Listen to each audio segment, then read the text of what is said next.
ciclo sobre a memória referenciada, homenageando a figura de Medeiros de Albuquerque.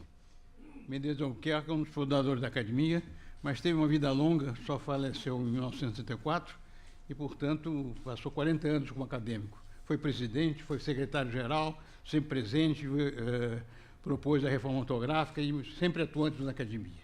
E é um aspecto interessante que ele pode ser considerado o autor da ideia da academia, né? E logo depois da proclamação da República, ele era oficial de gabinete do ministro da Agricultura, Aristides Lobo, encarregado de preparar o orçamento para o ano seguinte, e propôs ao ministro Aristides Lobo criar a Academia de Letras, uma entidade oficial. Aristides Lobo achou a ideia interessante, mas disse não pode ser do orçamento, e logo em seguida ele foi exonerado e a iniciativa morreu. 6 anos depois, Lúcio de Mendonça teve a ideia de criar a academia, fui procurá-lo e disse assim, vamos fundar a sua academia. E ele ficou me chamando, que academia? Ele tinha esquecido a ideia dele, mas Lúcio de Mendonça sempre foi muito correto em mencionar esse feito de Medeiros de Albuquerque, e Medeiros de Albuquerque sempre considerou que Lúcio de Mendonça foi o fundador da academia. Ele teve uma obra muito extensa, jornalista, deputado, professor, romancista, crítico, uma atividade muito grande do que naquela época chamasse um polígrafo. E sobre esses aspectos, com um título muito interessante de inquieto e inovador, que vai falar o acadêmico João Almino. João Camilo é um dos mais novos ingressos dessa casa, diplomata, escritor, doutorou-se em Paris orientado pelo filósofo Clefort, ministrou aulas na Universidade do México, de Brasília, do Rio Branco, em Berkeley, Stanford e Chicago.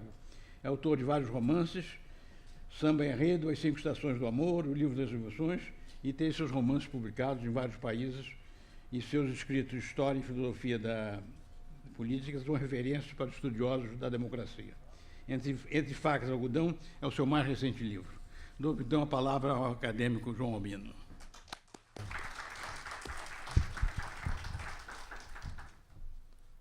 Senhoras e senhores acadêmicos, senhoras e senhores,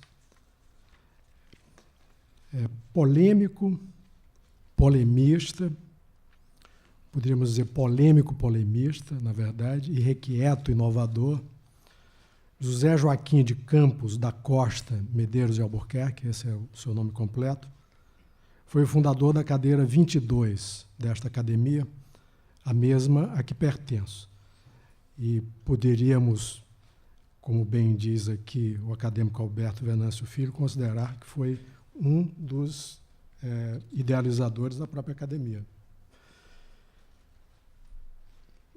Eu, por isso, já tive a oportunidade de falar sobre ele no meu discurso de posse, no dia 28 de julho último, mas eu agradeço muito especialmente ao acadêmico Alberto Venâncio Filho e à acadêmica Ana Maria Machado pelo convite para, uma vez mais, discorrer sobre aquele que, em seu tempo, exerceu grande influência nos meios literários no Brasil. Nasceu em Recife, em 4 de setembro de 1867, comemoramos, portanto, o sesquicentenário do seu nascimento. Estudou em Lisboa de 1880 a 1884, de volta no Rio de Janeiro, fez um curso de História Natural com Emílio Gueldi e foi aluno de Silvio Romero. Com a vitória da República, foi nomeado secretário do Ministério do Interior e, em 1892, vice-diretor do Ginásio Nacional, havendo ocupado, em 1897, a direção-geral da Instrução Pública do Distrito Federal.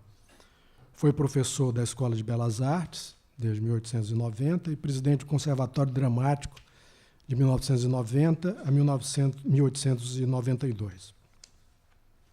Homem erudito, foi jornalista de grande destaque, à frente de O Clarim, durante o governo Floriano Peixoto, na direção do jornal O Fígaro, mais tarde do jornal A Folha, e, finalmente, com colaborações diárias no jornal A Gazeta de São Paulo. Sobretudo, foi escritor prolífico, e, na definição do acadêmico Alberto Venâncio Filho, que acabamos de ouvir, foi polígrafo, na verdade. Ele escreveu romances, peças de teatro, livros de contos, de poesia, de ensaio, de crítica literária, além de conferências e discursos que lhe deram especial celebridade e que, reunidos, compõem pelo menos uma dúzia de volumes. Foi deputado federal por Pernambuco, eleito pela primeira vez em 1894. Em 1923, foi secretário-geral desta academia, que veio a presidir em 1924. Crítico feroz de Dom Pedro II, fez oposição à instituição da monarquia e foi militante republicano, sendo inclusive o autor da letra do hino da República. Mas, proclamada a República, atacou os governos republicanos, especialmente de Prudente de Moraes, durante cuja presidência foi forçado a pedir asilo à Embaixada do Chile, de Nilo Peçanha, de Hermes da Fonseca e de Epitácio Pessoa. Sobretudo, não compactuou com o republicanismo presidencialista. Em 1914, publicou seu livro O Regime Presidencial no Brasil.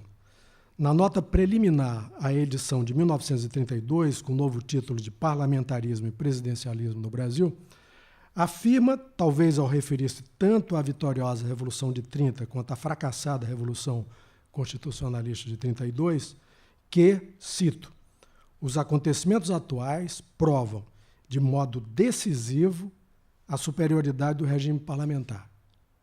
Se fosse nele que estivéssemos, não se precisaria, em caso algum, recorrer à revolução.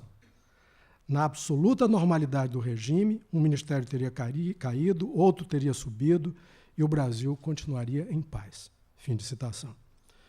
Para ele, o parlamentarismo seria o regime que mais facilmente poderia corrigir seus erros.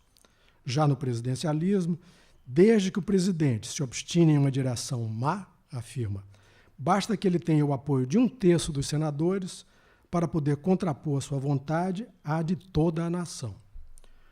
O regime presidencialista seria estável para o mal e instável para o bem, ao atribuir o mesmo prazo aos bons e aos maus governos. Seria o regime da irresponsabilidade dos depositários do poder, já que o presidente, diz, só pode ser condenado por 2/3 dos senadores presentes à sessão do julgamento. Se um presidente chegasse a ser processado pelo Congresso, não se lhe poderia infligir senão pena da perda do cargo, em alguns casos, a da impossibilidade de exercer qualquer outro cargo. Assim, depois de um longo e laborioso processo que teria perturbado a marcha dos negócios públicos e suspendido toda a vida administrativa, chegar-se-ia apenas ao que chega o regime parlamentar com um voto da Câmara. Na melhor das hipóteses, em raras exceções, admitindo-se que um presidente tenha sido bem escolhido, ele chegaria sempre ao final de seu mandato diminuído de prestígio.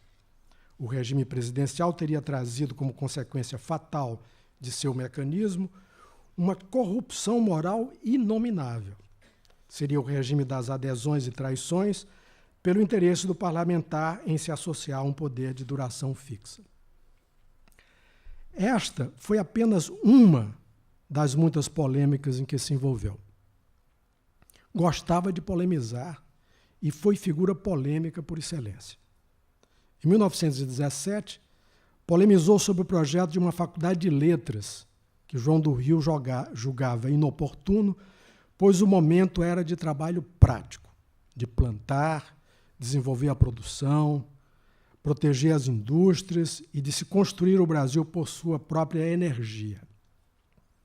Chamando João do Rio de um dos nossos escritores mais fecundos e brilhantes, desfere sua característica ironia e mesmo sarcasmo ao acrescentar que aquele escritor, cito, se tem mostrado ultimamente grande professor de energia. Fim de citação. Sem recusar a necessidade de multiplicação das escolas práticas, defende os estudos voltados para a alta cultura literária e científica. Ateu, usou sua língua ferina contra as religiões em geral, contra o cristianismo e, em especial, contra o catolicismo. em suas memórias, vai referir-se à estupidez do Calvário. Aceitemos o ponto de vista católico e proclamemos que foi uma coisa sublime, diz ele. E pergunta: que foi o que dessa vez obteve o já experimentado Deus, que no dia seguinte ao da criação teve de reconhecer que o homem por ele criado na véspera era um animal desobediente? O Deus que afogou a humanidade no dilúvio, o Deus que mandou o Filho salvar, redimir a humanidade, não salvou nada, não redimiu coisa alguma, um novo fiasco. Afirma ainda que, cito textualmente, dos vários deuses que disputam a imbecilidade dos crentes, nenhum tem maioria. E é especialmente cruel com a religião católica. No fim de 20 séculos, depois de sua segunda errata, tendo feito matar o filho, o Deus dos católicos não conseguiu ainda maioria para os seus crentes. O grande ridículo é essa religião inteira, tão absurda no seu conjunto como nas suas partes. Já em 1928, entraram em polêmica com o padre Pedro Gaston da Veiga. Medeiros criticara o que chamou de indução simplória em que incorrera o livro de Tasso da Silveira, Alegria Criadora, quando dizia que, se o relógio pressupõe um relojoeiro, o mundo pressupõe um autor inteligente. A defesa teológica, então apresentada pelo padre Pedro Gaston da Veiga em resposta a seu artigo, contra-argumenta que, sendo Deus absolutamente perfeito, absolutamente completo, já não podia ter razão alguma para criar nada. Se adquirir uma nova perfeição com a criação, seria sinal de que antes não a tinha. E finalmente pergunta: e quem criou Deus? Se foi ninguém, e há, portanto, quem não tenha sido criado, por que não acreditar que foi o mundo? Cita um poema de Antero de Quental, no qual os deuses, com voz triste, dizem: homens, por que é que nos criastes? E conclui afirmando: se 2 e 2 são realmente 4, não sei muito bem, mas de que Deus não existe, tenho a mais absoluta certeza. Outra das questões polêmicas em que se envolveu diz respeito à reforma ortográfica em Portugal e no Brasil. A mais famosa de suas polêmicas nesse campo ocorreu em 1928 com o professor português Sousa da Silveira, tema que certamente o professor Bechara, o acadêmico Bechara, conhece aqui muito bem. Medeiros de Albuquerque diz que quando a Academia Brasileira fez sua primeira reforma, seu erro fora o de não modificar tudo, mas tudo o que modificou havia obedecido ao critério fonético. Já na ortografia portuguesa, com a reforma de 1911, a regra obedecia ora ao princípio da simplificação, ora da etimologia, ora da fonética. Ao que Sousa da Silveira responde que a ortografia oficial portuguesa submete-se a uma orientação única. E aqui vem a explicação dessa orientação única nas palavras de Sousa da Silveira citadas por Medeiros. Cito: simplificar e uniformizar dentro da medida da prudência e de acordo com a história da língua e a observação da sua fase atual, tendo sempre em vista a etimologia do vocábulo. Fim de citação. Ora, contesta Medeiros, esta frase demonstra que não houve critério fixo. Em alguns casos se fez simplificação. Noutros se recuou dela por causa da prudência. Nos casos se respeitou a etimologia. Mas como não se diz que ela deve ser respeitada, apenas que se deve tê-la em vista, em outros casos ela foi desrespeitada. Suas ideias de reforma ortográfica não encontraram paralelo em ousadia e malogro nem no Glauber Rocha de Ribeirão Sussuarana, que criou uma ortografia própria substituindo C, I e S por K, Y, Z e X. As de Medeiros eram mais simples. Se tivessem prevalecido com o emprego radical do critério fonético, nenhuma criança em início de aprendizado teria dúvida sobre se Mossoró, minha cidade, se escreve com cedilha ou com um ou dois S's, se Brasília se escreve com S ou com Z. Por outro lado, não deixariam de provocar choque, mesmo riso, em quem prezasse, sobretudo, as tradições da escrita da língua portuguesa. Carlos de Laet, fundador da cadeira 32 da Academia, aliás, procurou demonstrar o ridículo a que chegaria a escrita fonética de Medeiros. Publicou uma carta sarcástica no Jornal do Brasil, endereçada a Machado, M-A-X-A-D-U, Dassis, D-A-S-I-S, e referindo-se à invenção, com S, palavra escrita com S, do Medeiros, com U, Albuquerque, onde as letras Q e U são substituídas por K, pergunta: não achas tu, achas escrito com X, que, K-E, para uma revolução, escrito com S, é muito pouco, muito escrito M-U-I-N-T-U, pouco, P-O-K-U. Então, para uma revolução é muito pouco. E, simplesmente a letra I, para uma desordem, com N no final, já é demais. Além disso, a palavra dias, acrescento esse exemplo meu aqui, somente no Nordeste do Brasil, teria de ser escrita de 3 maneiras distintas, correspondendo à pronúncia Dias, em Mossoró, minha cidade, Dias, em Fortaleza, ali do lado, e Dias, em Recife. Mas se o padrão utilizado fosse o do Rio, a grafia não seria qualquer uma dessas 3 anteriores, já que aqui a pronúncia é Dias. Não se pode negar a Medeiros e Albuquerque, convenhamos, que estivesse atento às inovações. E mais, que pretendesse ele mesmo inovar. E não falo apenas dessa defesa de uma reforma ortográfica radical.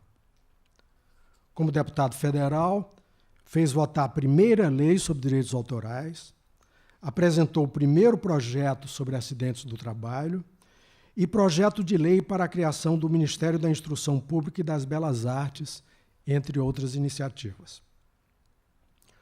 Hoje, ele é ainda relativamente lembrado por ter sido o primeiro, ou dependendo do critério, pelo menos um dos primeiros, a introduzir a literatura policial no Brasil. No livro de contos Se Eu Fosse Sherlock Holmes, publicado em 1932, 2 dos maiores autores do gênero, Conan Doyle e Edgar Allan Poe, são citados. Na primeira frase do conto que dá nome ao livro, o narrador afirma: os romances de Conan Doyle me deram o desejo de empreender alguma façanha no gênero das de Sherlock Holmes. A história se passa num jantar no qual o anel de brilhantes da dona da casa é roubado. Para o conto, Medeiros de Albuquerque cria um personagem amigo do narrador, o delegado auxiliar Alves Calado, que volta noutro conto do mesmo livro, O Assassinato de Dona Heloísa, juntamente com outro delegado, Sinfrônio Eteocles, que afirma nunca ter sido seduzido pela literatura policial. Conan Doyle lhe parecia, cito literalmente, um pouco idiota. Já de Edgar Allan Poe, ele só conhecia a poesia mais célebre, O Corvo. Nunca lera seus maravilhosos contos policiais. Ainda no capítulo das inovações, ele foi apontado como tendo introduzido o simbolismo no Brasil. De fato, já em 1887, havia feito circular entre amigos livros simbolistas trazidos da Europa.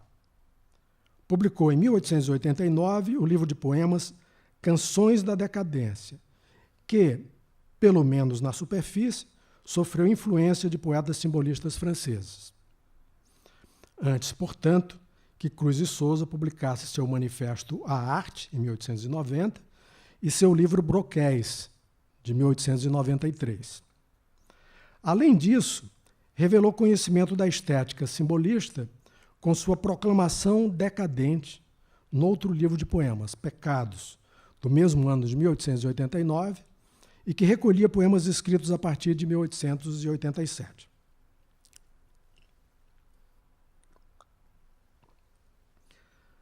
Ambos os livros de poesia foram altamente apreciados em seu momento. Com o tempo, contudo, foi Cruz e Souza, e não Medeiros de Albuquerque, quem obteve o reconhecimento de real afinidade com o movimento simbolista. De fato, a poesia de Medeiros não chega a transpor as fronteiras do parnasianismo. Poesia vasqueira e sensualona, no dizer do acadêmico Alfredo Bose, a propósito de Pecados. E foi o próprio Medeiros quem contribuiu para que sua produção poética de juventude, tinha apenas 22 anos quando aqueles livros foram publicados, fosse lida sob o crivo de suas confissões publicadas póstumamente. A elas voltarei. Aqui quero apenas lembrar o que ele afirmou sobre esses seus livros enquanto eu era vivo. Que havia neles versos de uma sensualidade extrema. Um poema do primeiro livro, por exemplo, diz: há nos meus versos contorções da fêmea nua, em que a carne rija estua em desesperos afoitos pelos coitos. Segundo ele, seriam meros exercícios literários a serem contrastados com as experiências relatadas na parte relativa aos amores de suas memórias já citadas. José Veríssimo, nos seus estudos de literatura, diz que a diferença que a poesia de Medeiros de Albuquerque possa ter na poesia brasileira se deve a seus dons de prosador brilhante, versátil, original, imprevisto, espirituoso, ligeiro. São, de fato, podemos ainda hoje reconhecer, qualidades de parte de sua prosa de não ficção. Foi no campo da psicologia que ele mesmo se considerou um inovador, ao sugerir que seu livro Testes, de 1924, que tinha como subtítulo Introdução ao estudo dos meios científicos de julgar a inteligência e a aplicação dos alunos, fosse a primeira publicação brasileira sobre avaliação psicológica. Tratava da utilização de testes de inteligência individuais e coletivos e da aplicação de testes na avaliação da aprendizagem. Ainda no campo da psicologia, poucos estudos, segundo ele, o ocuparam tanto quanto o hipnotismo. Sobre o assunto, publicou em 1921 o livro precisamente intitulado O Hipnotismo, prefaciado pelo acadêmico e renomado médico Miguel Couto, e que veio a contar com várias edições. Medeiros de Albuquerque também foi um crítico literário respeitado. Segundo Agripino Grieco, um crítico por excelência, que tudo compreende e tudo sabe expor com maravilhosa lucidez. Sucedeu a Silvio Romero e a José Veríssimo numa coluna de crítica literária do Jornal do Comércio, que depois de um intervalo de vários anos veio a ser escrita pelo acadêmico Eduardo Portela. Nas Páginas de Crítica, livro publicado em 1920, defendeu uma crítica impressionista, ou seja, na qual o apreciador dos trabalhos diga a impressão que eles lhe produziram.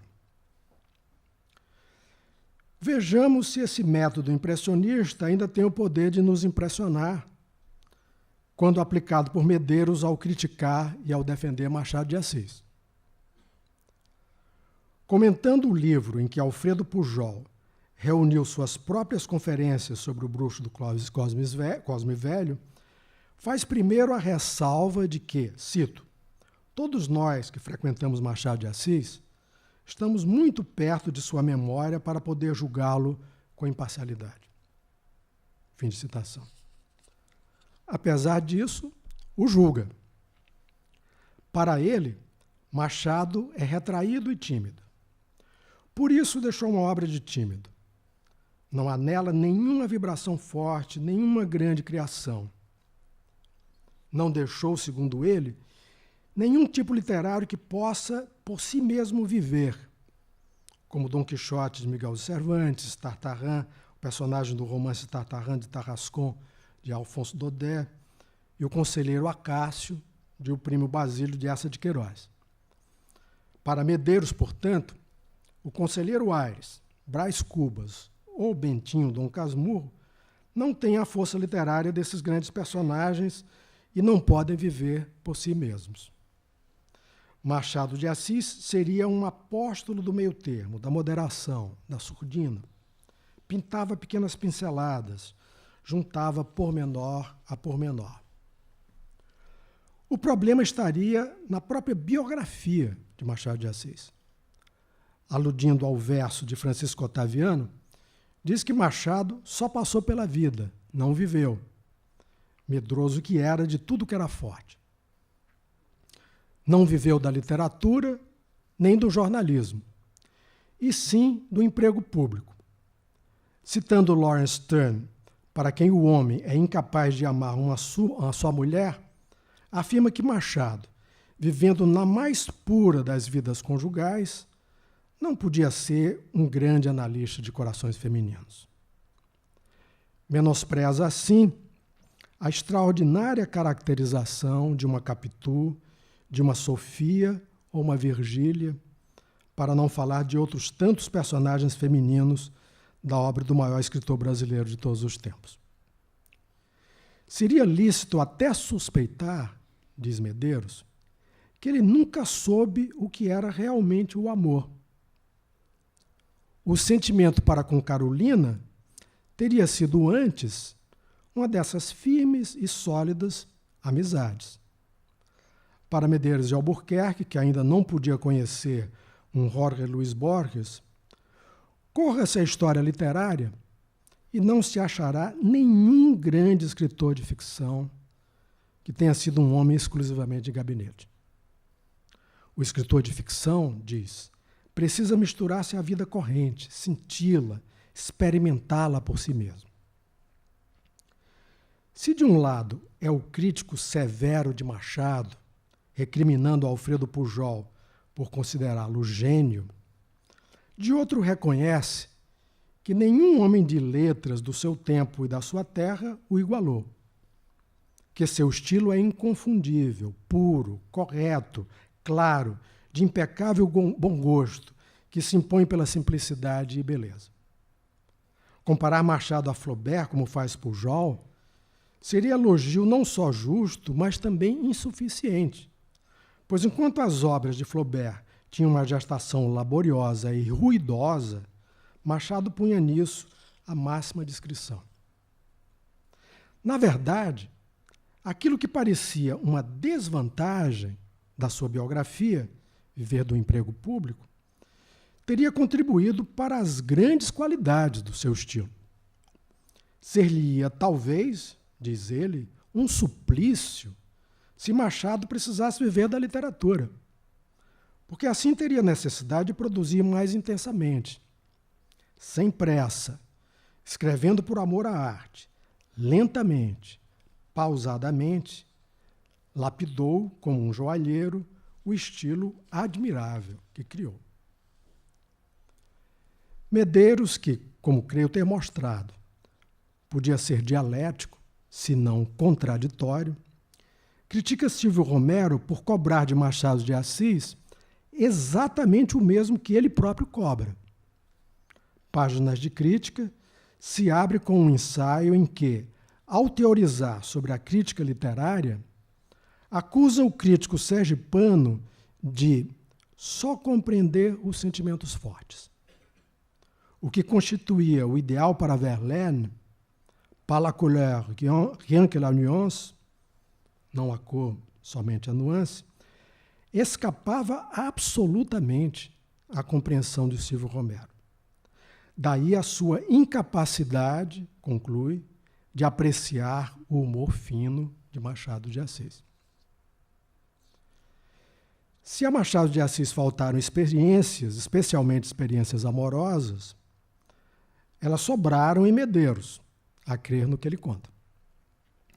Na nota introdutória a Quando Eu Era Vivo, no prefácio escrito em 1921 e no pós-scriptum de 1932, garante que só disse a verdade naquelas memórias. O capítulo dos amores, afirma, é o que escrevo com maior prazer. Não por causa de meus possíveis leitores, mas porque a evocação do que nele conto me diverte intensamente. Também diverte o leitor, admitamos, com um estilo inegavelmente saboroso, que até hoje lhe assegura um reconhecido lugar de memorialista. Afirma que a leitura de seu livro é absolutamente proibida em conventos de freiras e recolhimentos de meninas, que as pessoas pudicas devem evitá-lo. E ainda deixa um aviso. Este livro é todo de uma futilidade desoladora. Porém, nem tudo são futilidades. Suas memórias cobrem períodos de sua infância, relatam seu aprendizado precoce, com 4 anos já lia, e seus tempos de colégio Pedro II. Contém páginas sobre seu pai, um modelo para ele até no capítulo dos amores. Fazem descrições vívidas da Escola Acadêmica de Lisboa, onde estudou dos 13 aos 17 anos, participando de travessuras e desenvolvendo o hábito de procurar respostas e soluções não previstas nos compêndios escolares. Ali nasceu seu interesse por estudos de filosofia e, pasmem, de religião, certamente munição para as diatribes que viriam. Descobriu um tratado de magnetologia, ao qual atribui seu futuro fascínio pelo hipnotismo e o ocultismo. O livro discorre também sobre os últimos tempos da campanha republicana da qual participou. Exprime as opiniões do autor sobre vários presidentes da República. Há um capítulo sobre o acadêmico Rui Barbosa, outro capítulo sobre o acadêmico Barão do Rio Branco. Tendo conhecido de perto o Barão, Medeiros faz referência a diálogos que tiveram e que são, em alguns casos, reveladores de questões de fronteiras, às quais o chanceler tanto se dedicou. Afirma que a política interna desinteressava absolutamente aquele diplomata. Algo também destacado, digo eu, por Álvaro Lins em sua biografia sobre Rio Branco. Bem verdade que está longe de dedicar-se ao grande brasileiro, como fará um ocupante futuro da mesma cadeira 22, Luiz Viana Filho, biógrafo por excelência.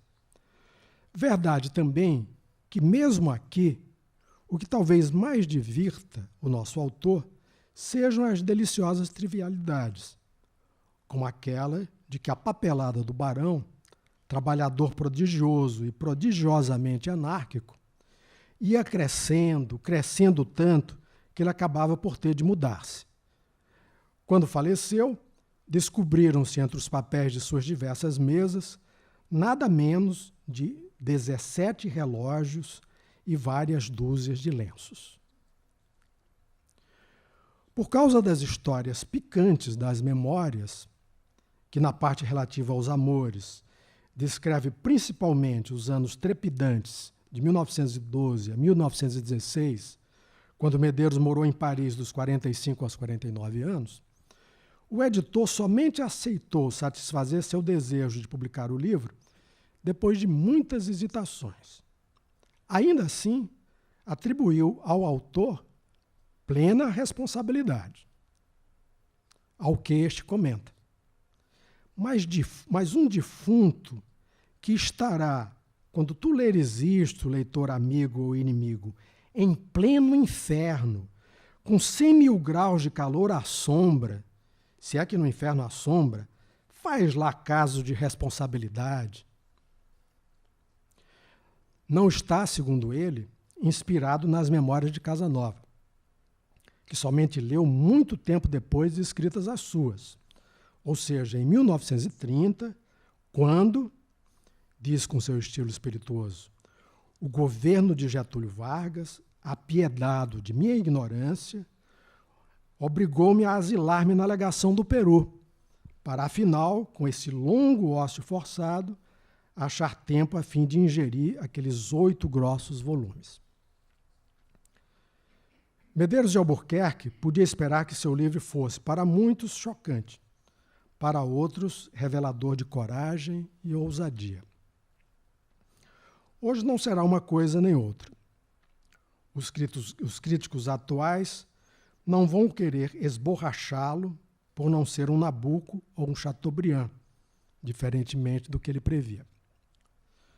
Suas minuciosas anotações de amanuense conquistador revelam um trabalho organizado, metódico, envolvendo bom planejamento e anotações do fluxo diário de resultados, ao qual não faltam fichas individuais com descrição de vestido e chapéu de cada conquista.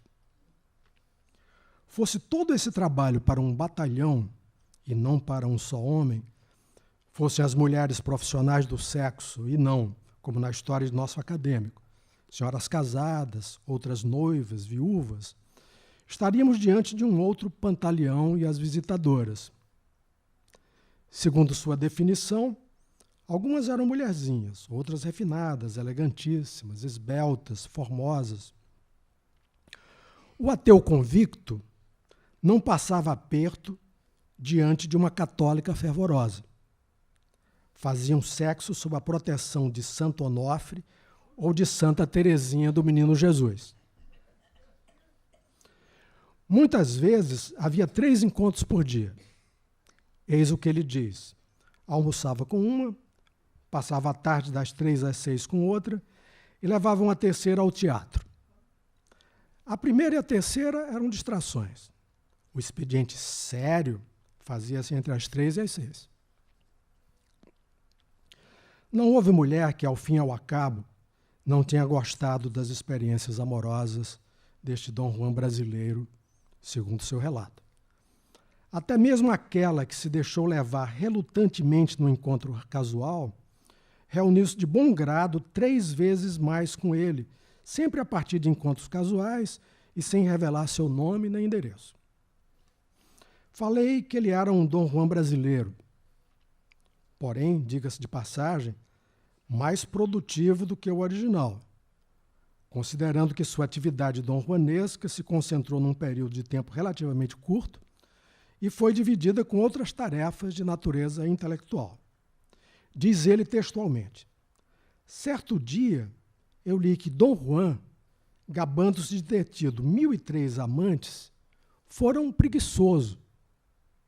De fato, dedicando-se unicamente às seduções, indo das criadas às princesas, vivendo nesse torvelinho mais de 20 anos, só ter tido 1003 amantes é uma miséria. Talvez sua conclusão não fosse outra, tivesse ele levado em conta que esse número, 1003, correspondia apenas às conquistas na Espanha. Jamais, diz Medeiros, foi desrespeitoso com qualquer dessas que chamou de suas caças. Portanto, não terá sido falta de respeito a utilização de estratagemas que incluíram o hipnotismo, o recurso a informações de um detetive e as mais distintas e deslavadas formas de mentira. Imaginemos que estivesse redondamente enganado quanto à inexistência de vida após sua morte no Rio em 1934 e que, do além, se visse confrontado com um argumento semelhante ao daquela personagem sonja, Diane Keaton, no filme de Woody Allen A Última Noite de Boris Grushenko, de 1975, quando diz que sexo sem amor é uma experiência vazia. Responderia como Boris, interpretado por Ellen. Sim, mas entre as experiências vazias, é uma das melhores. Sobretudo, não escaparia, hoje em dia, à censura severa pela forma como tratava e se referia às mulheres. Talvez não considerasse razão para se intimidar.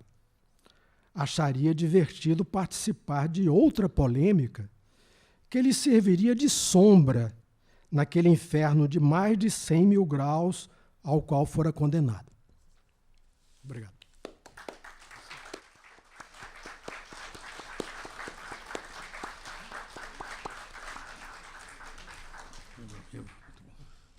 Eu quero felicitar o acadêmico João Albino pelo perfil exato que traçou de Mendes Albuquerque, uma vida tão rica, salientando os aspectos principais, e do texto do seu título da conferência, que era o irrequieto e inovador. Certamente a maioria dos presentes pouca sabia sobre Mendes Albuquerque e vai sair daí com um perfil exato do que foi esse nosso acadêmico. Eu queria novamente destacar dois aspectos: o aspecto polemista, muito bem tratado pelo acadêmico João Albino, e o aspecto do pensador político, quando estudou o presidencialismo e o parlamentarismo, um assunto tão presente nos dias de hoje. Felicito mais o acadêmico João Albino, agradeço a presença de todos, convido, e considerando que é o último dia do ciclo de conferências, desejar a todos um feliz ano novo e estarem de volta aqui no início de março de 2019. Muito obrigado. Muito bom mesmo. Foi excelente.